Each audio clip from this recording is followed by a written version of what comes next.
حدیث پاک میں اس کا کوئی نام نہیں ہے۔ حدیث پاک میں ہے لیلۃ نصف من شعبان، آدھے شعبان والی رات، یعنی 15 شعبان کی رات۔ اس میں صرف یہ الفاظ ہیں۔ یہ نام بعد کے علماء نے رکھے، چونکہ اس میں مغفرت ہوتی ہے تو اس کا نام شب مغفرت، اس میں جہنم سے خلاصی ہوتی ہے تو شب براءت، اس میں برکات کا نزول ہوتا ہے تو شب مبارک، اس میں اللہ کی رحمت کا نزول ہوتا ہے تو شب رحمت۔ لیکن لیلۃ نصف من شعبان اس کا نام حدیث پاک میں آتا ہے۔ اس کے بارے میں امت میں 2 طبقے ہیں، دونوں انتہا پر ہیں، جو نامناسب ہے۔ ایک طبقہ ہے جو بالکل اس کی نفی کرتا ہے، رد کرتا ہے اور اس میں شدت اختیار کرتا ہے۔ اختلاف کا اصول ہے کہ اپنی بات پیش کرو، دوسرے کو عزت دو، لیکن اپنی بات پیش کرتے ہوئے روڈ ہو جانا، ریش ہو جانا اور دوسروں کی بے عزتی کرنا، یہ اللہ کو ناپسند ہے۔ یہ اللہ کی بارگاہ میں انتہائی ناپسند چیز ہے۔ تو اس کی بالکل نفی کرتے ہیں کہ کچھ بھی نہیں ہے۔ ایک طبقہ ہمارے ہاں ہے جنہوں نے کیا کچھ اس میں ڈال دیا ہے، یہ بھی بالکل غلط ہے، یہ بھی نہیں ہونا چاہیے۔ جو اعتدال کی بات ہے میں آپ کے سامنے پیش کر دیتا ہوں۔ اللہ کے فضل و کرم سے یہ اعتدال والی ہے، یعنی نہ شدت ہے نہ وہ بدعت ہے، درمیان کی چیز ہے، امید ہے صحیح ہوگی۔ اس رات کی فضیلت کو 10 صحابہ نے روایت کیا، جس سے ابو بکر رضی اللہ عنہ بھی ہیں، حضرت عائشہ رضی اللہ تعالیٰ عنہا بھی ہیں، لیکن یہ ساری حدیثیں ضعیف ہیں۔ ضعیف حدیث سے کوئی حکم ثابت نہیں ہوتا، لیکن ابن العثیمین رحمۃ اللہ علیہ چند سال پہلے سعودیہ کے بہت بڑے محدث بھی تھے، مفسر بھی تھے، فقیہ بھی تھے اور بہت بڑے عالم تھے۔ انہوں نے لکھا ہے کہ 10 حدیثیں ضعیف جب اکٹھی ہو جاتی ہیں تو وہ حسن کا درجہ حاصل کر لیتی ہیں۔ حسن لغیر ایک ٹرم ہے محدثین کی کہ وہ قابل قبول ہو جاتی ہیں اور اس کو فضائل میں قبول سمجھا جاتا ہے، حجت سمجھا جاتا ہے۔ عمل کے ثبوت کے لیے، عبادت کے ثبوت کے لیے، عقیدہ کے ثبوت کے لیے صحیح حدیث کے بغیر کوئی حدیث بھی قبول نہیں ہے۔ تو اس لیے 10 حدیثوں ضعیف کا جمع ہو کر اس کی فضیلت کا بولنا اس کے اندر کچھ نہ کچھ رکھتا ہے۔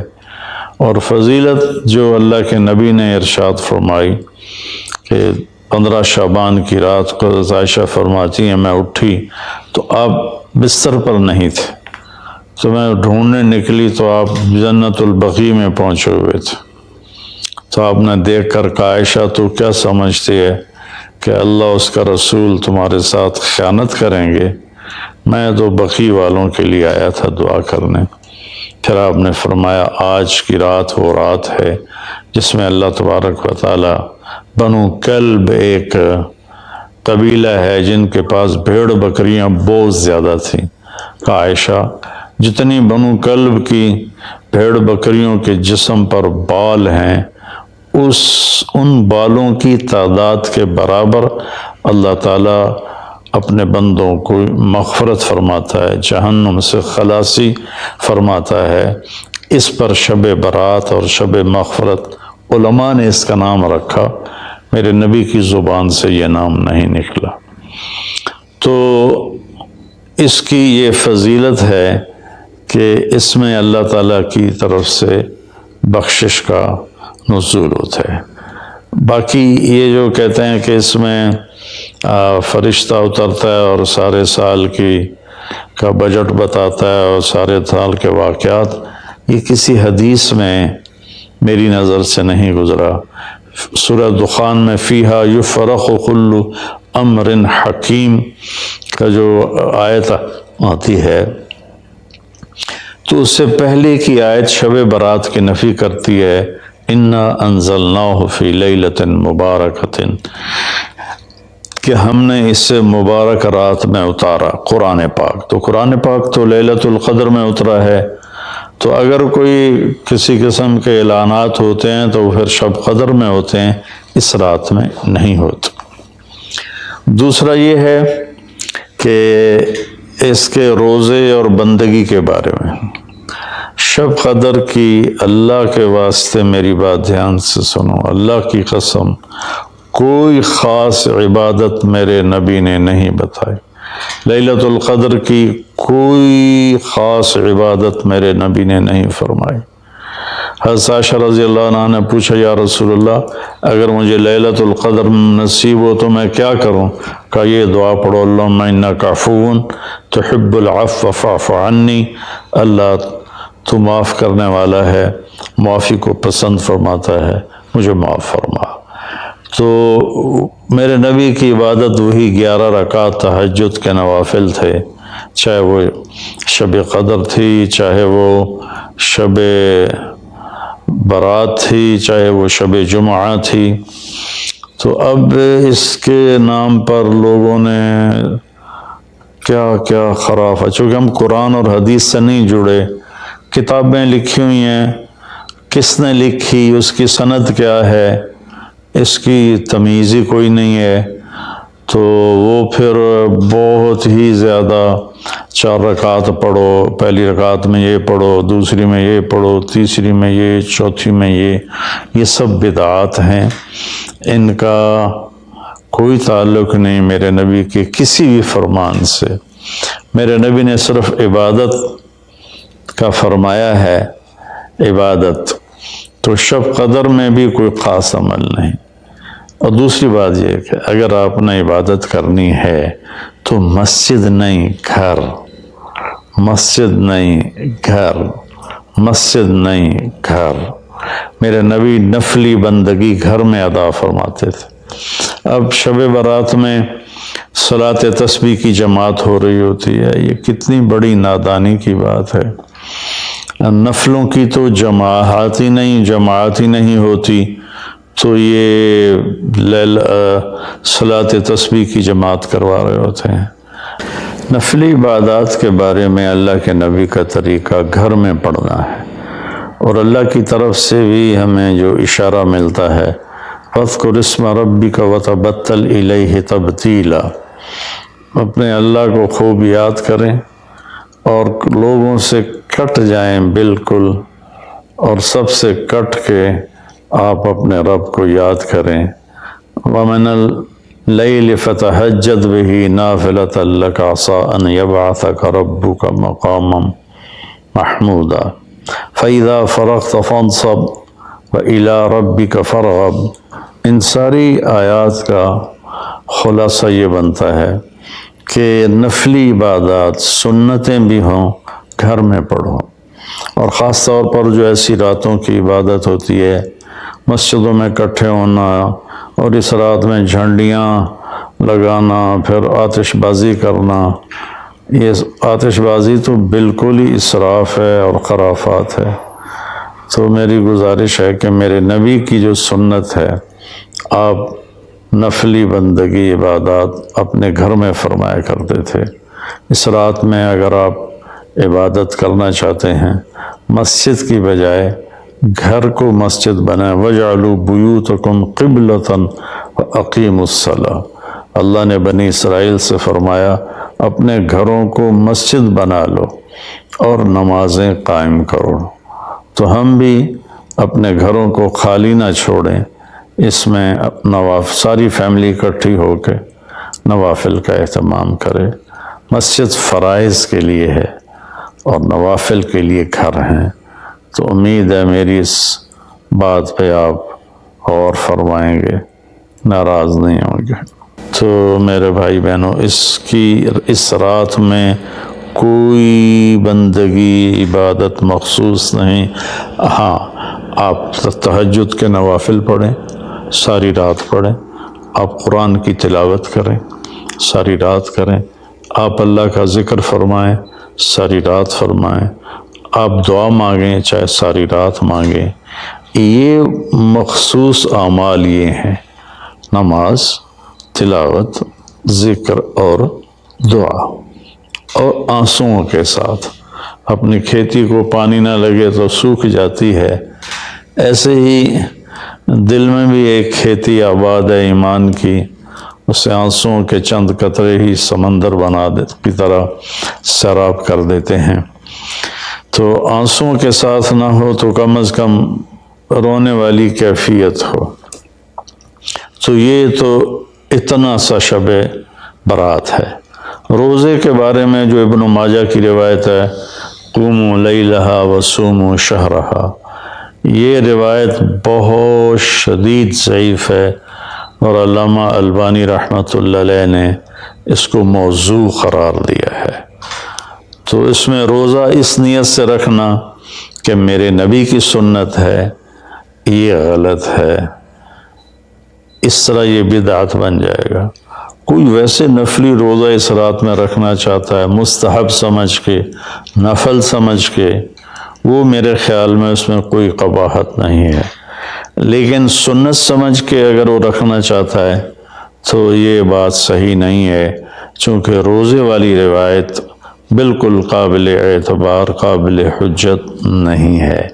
اس میں تمام محدثین کا اتفاق ہے کہ یہ روایت شدید ضعیف ہے، اور شدید ضعیف سے استدلال نہیں ہوتا، اس کو حجت نہیں بنایا جاتا۔ کمزور اس کا ضعف اتنا شدید نہ ہو اور کئی حدیثیں جمع ہو جائیں تو پھر اس میں ایک طاقت آ جاتی ہے۔ تو اپنے آپ کو جوڑو اللہ کے قرآن کے ساتھ، اللہ کے نبی کی حدیث کے ساتھ۔ صحیح حدیث آپ کا ماخذ ہوگا تو آپ کو آسانی ہوگی کرنے میں۔ تو اصل میں عبادات میں اعتدال ہے۔ شاید ہی کوئی رات میرے نبی ساری رات جاگے ہوں، شاید، اور شاید ہی کبھی آپ نے مسلسل، اس میں تو میں پورے یقین سے کہہ سکتا ہوں کہ آپ نے زندگی میں ایک دفعہ بھی عشاء کے وضو سے فجر کی نماز نہیں ادا فرمائی۔ بعد میں ایک رہبانیت کا ٹچ آیا کہ بندگی میں بہت زیادہ زیادتی اور اپنے نفس کشی میں راہبوں جیسی تھوڑی تھوڑی جھلک۔ ایک اللہ والے تھے تو وہ اپنے سر کے بالوں کو رسہ باندھ لیتے تھے اور نفل پڑھتے تھے، تو جب ان کو نیند آتی تھی اور سر جھٹکا لیتا تھا تو اوپر سے رسہ تھا، ان کو زور سے جھٹکا لگتا، درد ہوتا، آنکھ کھل جاتی اور پھر وہ نفل شروع فرما دیتے۔ یہ میرے نبی کا طریقہ بھی نہیں، میرے نبی کو پسند بھی نہیں۔ ایک بزرگ تھے، آنکھوں میں نمک کی سلائی ڈال لیتے تھے کہ میری آنکھوں میں مرچیں لگیں گی، میں نماز پڑھوں۔ پھر کئیوں کے واقعات ہیں، عشاء کے وضو سے فجر کی نماز پڑھی، عشاء کے وضو سے فجر کی نماز پڑھی۔ یہ ان کی ذات کے لیے اچھے عمل ہیں، لیکن یہ دین اسلام کی دعوت نہیں ہے، نہ ہی یہ دعوت ہم غیروں کو پیش کر سکتے ہیں، یہ تو ان کو بگانے والی بات۔ ایک بزرگ میں کے بارے میں آتا ہے 25 سال جنگلوں کی خاک چھانتے رہے، 25 سال باہر ہی نہیں آئے۔ یہ تو کوئی کمال کی بات نہیں ہے، یہ تو رہبانیت ہے جو میرے نبی نے ناپسند فرمائی ہے، اس سے روکا ہے۔ اعتدال ہے، کذالک جعلناکم امۃ وسطا، ہم نے تمہیں اعتدال والی امت بنایا ہے، نہ دنیا کی طرف ایسا جھکاؤ ہے کہ یہود کی طرح، نہ رہبانیت کا ایسا جھکاؤ ہے عیسائیوں کی طرح، تم درمیان میں ہو۔ میرے نبی پاک صلی اللہ علیہ وسلم کی زندگی پڑھو اللہ کے واسطے، اللہ کے واسطے۔ ہم اولیاء کرام کی کتابیں پڑھتے ہیں، وہ اکثر اس میں جھوٹے قصے ہیں، کیونکہ سند تو ہے کوئی نہیں، سند کے بغیر سند کیا ہے؟ میں آپ سے بات کرتا ہوں تو آپ کہتے ہیں جی آپ نے کہاں سے سنا؟ میں کہتا ہوں لالو ماچھی سے سنا ہے، تو کہ لو جی ادھی کیڑی کر لے تو کوئی بندہ، یہ اس کو سند کہتے ہیں۔ بھئی آپ نے یہ کہاں سے بات سنی؟ میں کہوں میں نے مفتی تقی عثمانی صاحب سے سنی، تو کہ ہاں یہ ٹھیک ہے، اس کو سند کہتے ہیں کہ جو بات پہنچی ہے مجھ تک، کون پہنچانے والا ہے؟ اگر وہ صحیح مضبوط آدمی ہے وہ بات مضبوط ہو جائے گی، اگر وہ کمزور آدمی ہے بات کمزور ہو جائے گی۔ تو ہمارے ہاں جو بر صغیر میں کتابیں چھپتی ہیں اولیاء کرام کی زندگی کے بارے میں، وہ جھوٹے قصوں سے بھری پڑی ہیں، ان کی کوئی سند نہیں ہے۔ اللہ کے واسطے نبی کی زندگی پڑھو، آپ کو پتہ چلے گا زندگی ہے کیا۔ قرآن پڑھو، آپ کو پتہ چلے گا اللہ چاہتا کیا ہے۔ اللہ تعالیٰ اس رات کی رحمتیں برکتیں ہمیں نصیب فرمائے۔ اصل میں اللہ نے بخشش کے بہانے رکھے ہیں، کوئی شرابی ہے، کوئی زانی ہے، کوئی قاتل ہے، کوئی ماں باپ کا نافرمان ہے، کوئی مشرک ہے، کوئی متکبر ہے، کوئی سود خور ہے، کوئی رشوت خور ہے۔ ایک دفعہ آج کہہ دے، کل کی رات ہے کہہ دے گا کہ یا اللہ میری توبہ، تو اللہ کی قسم اگر اس کے گناہ زمین سے لے کر آسمان کی چھت تک بھی ہوں گے نا، تو ایک آدھے بول پر یا اللہ معاف کر، اللہ سارے معاف فرما دے۔ سبحان اللہ۔ آگے جملہ بڑا خوبصورت ہے، ولا بالے، اس میں تکبر ہے، ولا بالے، ہمیں کسی چیز کی کوئی پرواہ نہیں۔ تو کسی نافرمان کو حقیر نہ جانو، اور کبھی اپنی نیکی پہ تکبر نہ کرو۔ اور ایک جرم اور بھی ہے جو میں کہتے کہتے 30 سال ہو گئے، فرقہ واریت سے توبہ کرو۔ اپنے فرقے پہ جمے رہو، لیکن دوسروں سے نفرت، سلام بھی نہ کرنا، جنازہ بھی نہ پڑھنا، حرم شریف میں جا کر بھی نمازیں نہ پڑھنا۔ اچھا اللہ کے واسطے آج بہت اویئرنیس ہو چکی ہے، تو مہربانی کرو، امت بنو، محبت مسلسل رکھنے ہوتے ہیں جو کفارے کے ہوتے ہیں۔ وہ کہنے لگا ایک روزے چاہے کم کیتا ہے، 60 روزے جو میں کی کرا۔ اب نے کہا ادھر آ، یہ کھجوریں لے جا اور 60 گھروں میں تقسیم کر دے۔ کہنے لگا یا رسول اللہ، اللہ کی قسم مدینے میں مجھ سے غریب کوئی نہیں، آپ ایسا کرو یہ میرا کفارہ مجھے ہی صدقہ کر دو۔ تو آپ اتنا ہنسے کہ یہ آخری دانت نظر آنے لگے۔ بہت کم ایسا ہوتا تھا۔ رمضان علم کا مہینہ ہے، سونے کا نہیں ہے، کھانے کا نہیں ہے، سموسے پکوڑے کا نہیں ہے، رمضان علم کا مہینہ۔ یہ رمضان کی سب سے بڑی تیاری، مشکل کام، آپ یہ سیکھ لیں۔ صاف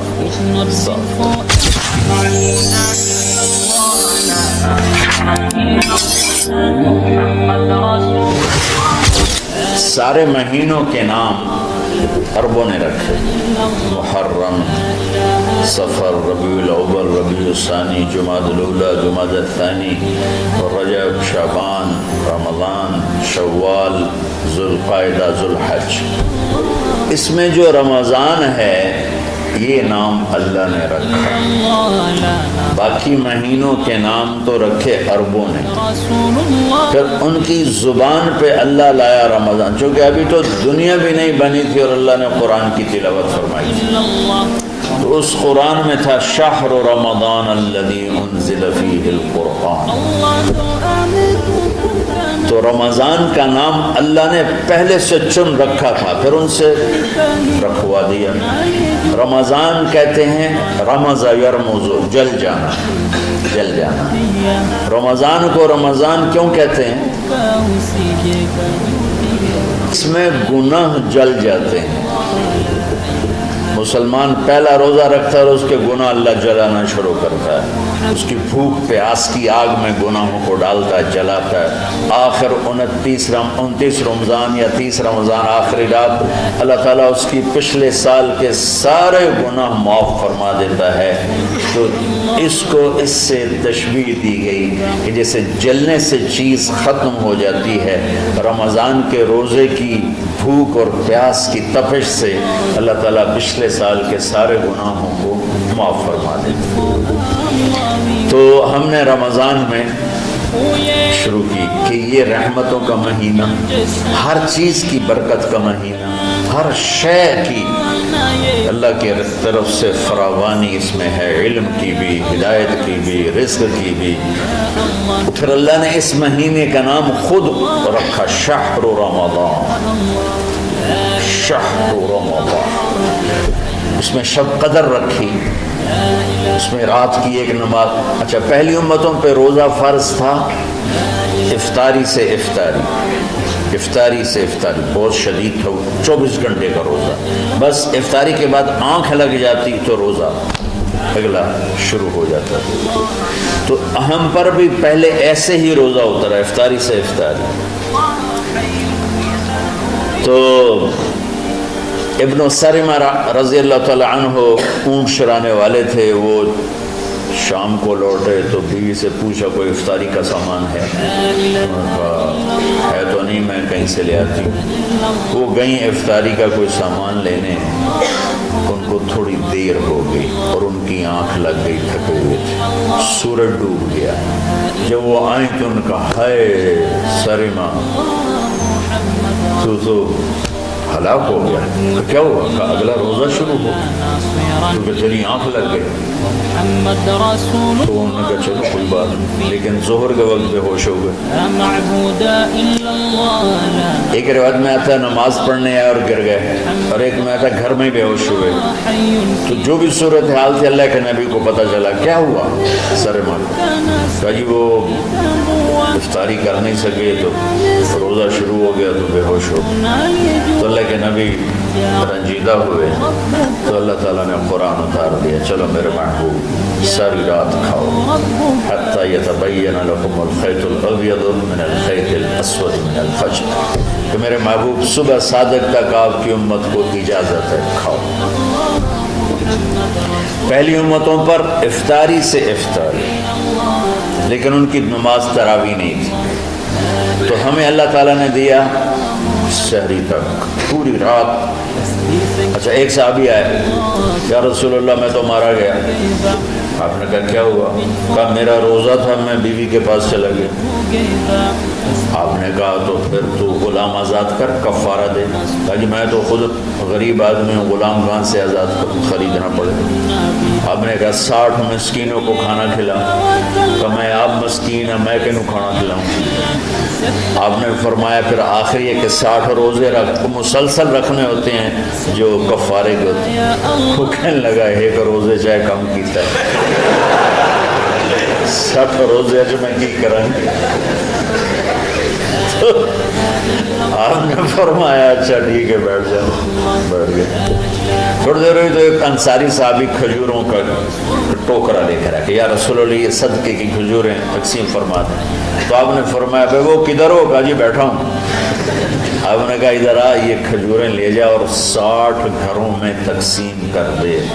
سبحان اللہ، اللہ نے اس امت کو لاڈ لڈائے ہیں، یہ اللہ کی لاڈلی امت۔ عجیب واقعہ یہ، کہنے لگا یا رسول اللہ اللہ کی قسم مدینے میں مجھ سے غریب کوئی نہیں، آپ ایسا کرو یہ میرا کفارہ مجھے ہی صدقہ کرو۔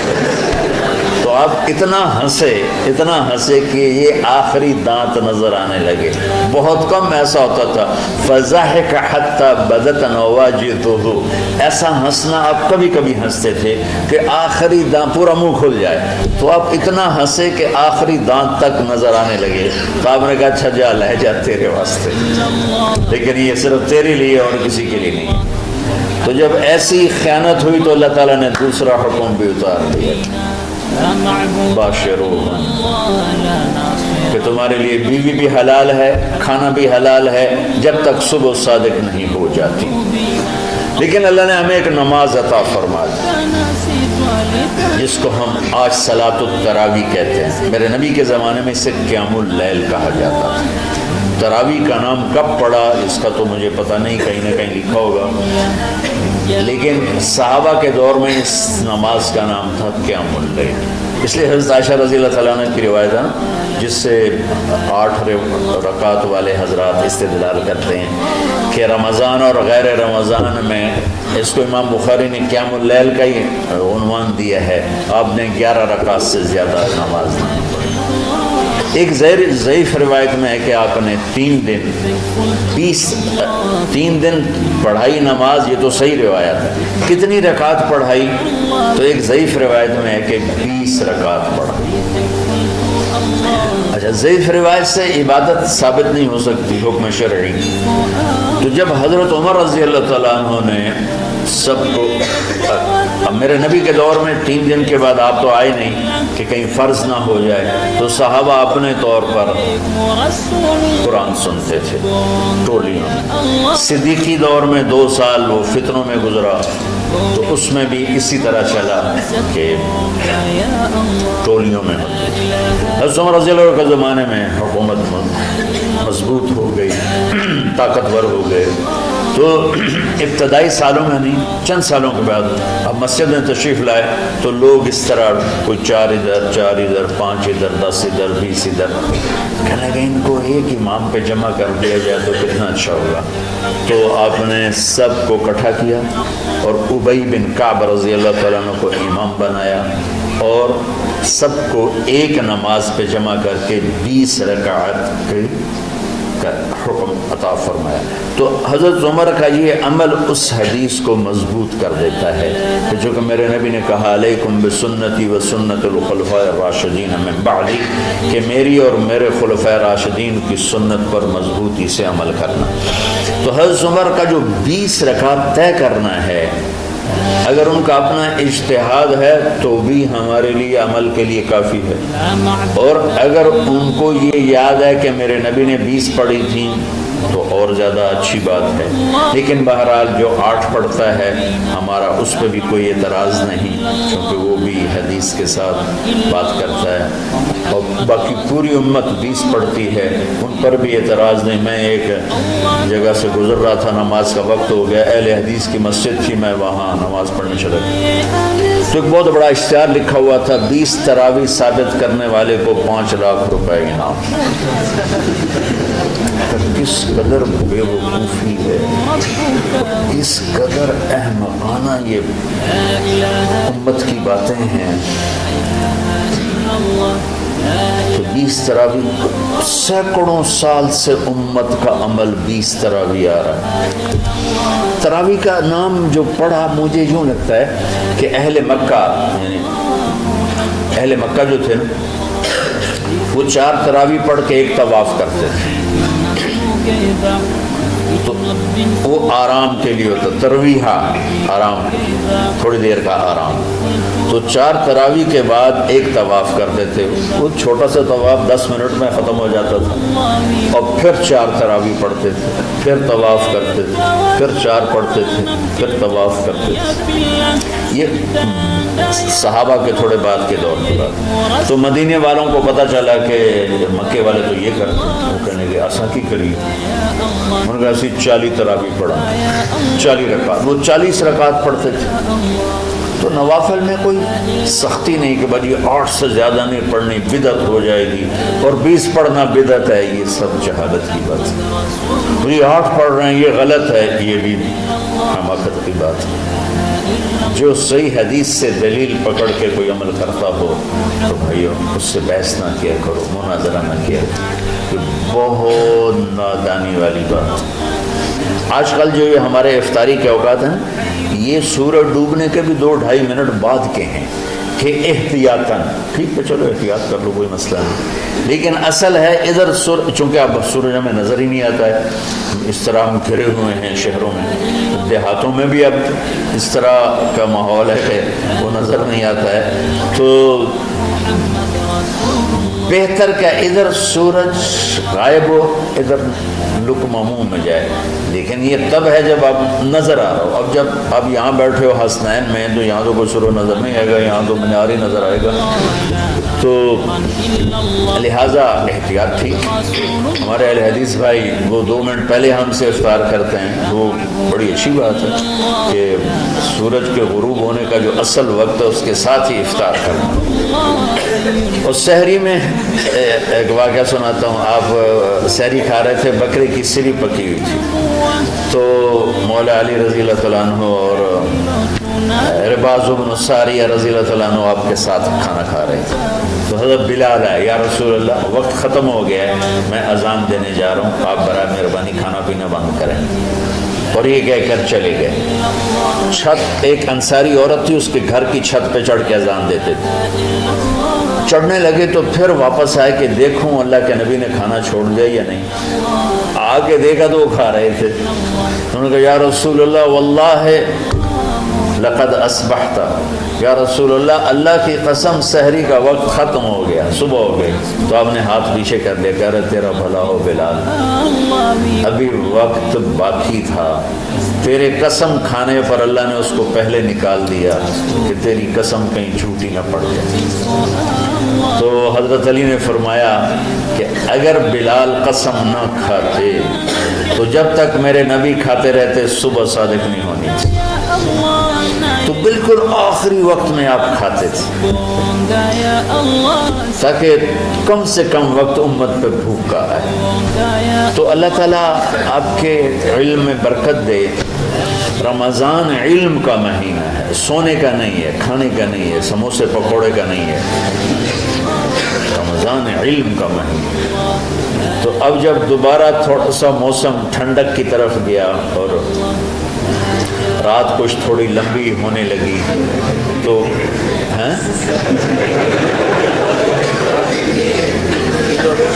اس کے بارے میں صاحب کا بتا رہے ہیں نہیں، مئی میں روزے آ رہے ہیں نا، گرمی تو ہے لیکن وہ جون والے روزے تو نہیں ہیں، جون کے روزے۔ آپ لوگ جوانوں، میں میرے جیسا کوئی آدمی کرے عذر بہانا تو ٹھیک ہے، اور پھر سحری کر کے اور فجر کی نماز کے بعد آرام ہوتا ہے، تھوڑی روٹین تبدیل ہوتی ہے، لیکن یہ دنیا مشقت کی اٹھانے کی جگہ ہے۔ بس رمضان کی سب سے بڑی تیاری کیا ہے کہ اپنے دلوں کو صاف کر لو پہلے سے۔ شعبان کی سب سے بڑی تیاری کیا ہے کہ اپنے دلوں کو صاف کر لو۔ جس دل میں نفرت ہو، بغض ہو، کسی کے لیے غصہ ہو، کسی کے لیے کیا کیا جذبے ہوں، دل صاف کرنا شب قدر اس میں ہے۔ اللہ کا عرش پہلے آسمانوں پر ہے، سارا دن ساری رات اللہ کے اعلان ہو رہے ہیں، کوئی بخشش چاہنے والا، کوئی معافی چاہنے والا، کوئی رزق چاہنے والا، کوئی ہدایت چاہنے والا، کوئی شفا چاہنے والا، اور فرشتوں کے اعلان ہو رہے ہیں، بھلائی کرنے والے آگے بڑھ، برائی کرنے والے بس کر دے۔ تو جو رحمت رمضان میں میرے نبی نے فرمایا اگر میری امت کو پتہ چل جائے کہ رمضان کیا ہے تو یہ تمنا کریں گے کہ کاش سارا سال ہی رمضان ہو۔ تو ہم نے نظام بنایا ہوا ہے، لوگ وہ کر رہے ہیں، وہ روزانہ جھاڑو دیتے ہیں۔ تمہارا دل ایک آنگن ہے، ایک صحن ہے، اس میں بغض، نفرت، حسد، پتہ نہیں کیا کیا گندگیاں آئیں گی اور آتی رہیں گی۔